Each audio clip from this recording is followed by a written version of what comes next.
Nah, tindakan saya membawa saudara melakukan latihan membangun manusia roh. Doa dengan kuat, doa dengan penuh keantusiasan. Itu adalah mengkondisikan kita melakukan porsi kita. Supaya Tuhan nanti lebih mudah mengestablish kita. Pada waktu itu memang seperti ada persimpangan di dalam perjalanan bisnis saya. Pernah ada satu momen di mana bisnis itu sempat sepi. Dan saya mulai berpikir gimana cara untuk menutup kebutuhan yang ada. Terus mulai saya belajar MLM, beberapa hal seperti itu. Saya dengar ada pembicara-pembicara. Namun pada satu ketika saya dihadapkan dalam satu titik persimpangan waktu itu. Antara ini ada pembicara besar dari MLM atau saya mengikuti PG. Di situ Roh Kudus benar-benar bekerja di hati saya. Sepertinya menarik saya untuk udah kamu ikut PG aja. Jangan ikuti itu.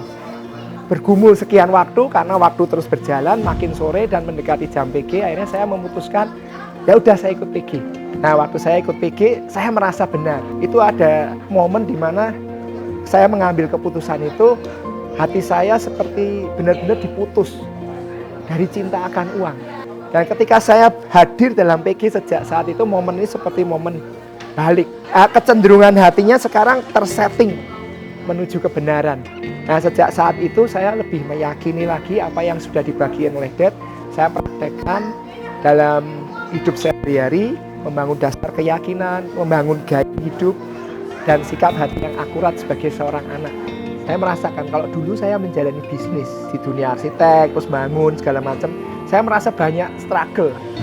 Jadi emosi saya pun teraduk-aduk karena ngadepin berbagai masalah yang ada di lapangan. Namun ketika saya terus menjalani prinsip firman, saya rasakan emosi saya yang dulu negatif, sekarang seperti dialiri sukacita. Sehingga saya mulai seperti ada keyakinan.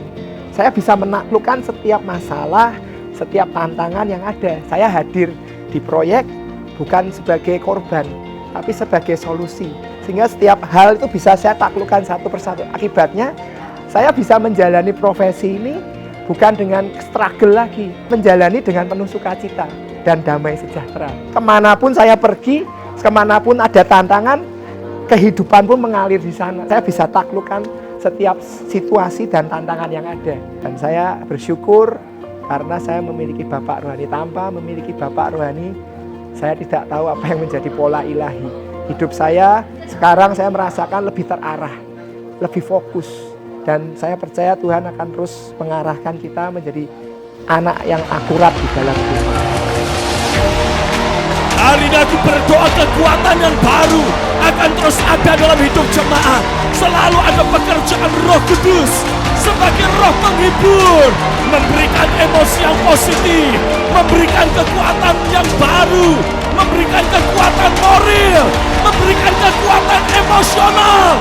Terjadilah atasmu, nikmatilah dalam hidupmu, dan berjalanlah, teruslah melangkah maju, menabur benih kebenaran, dan nikmatilah, alamilah Tuhan yang besar dengan sorak-sorai. Come on, sorak-sorai.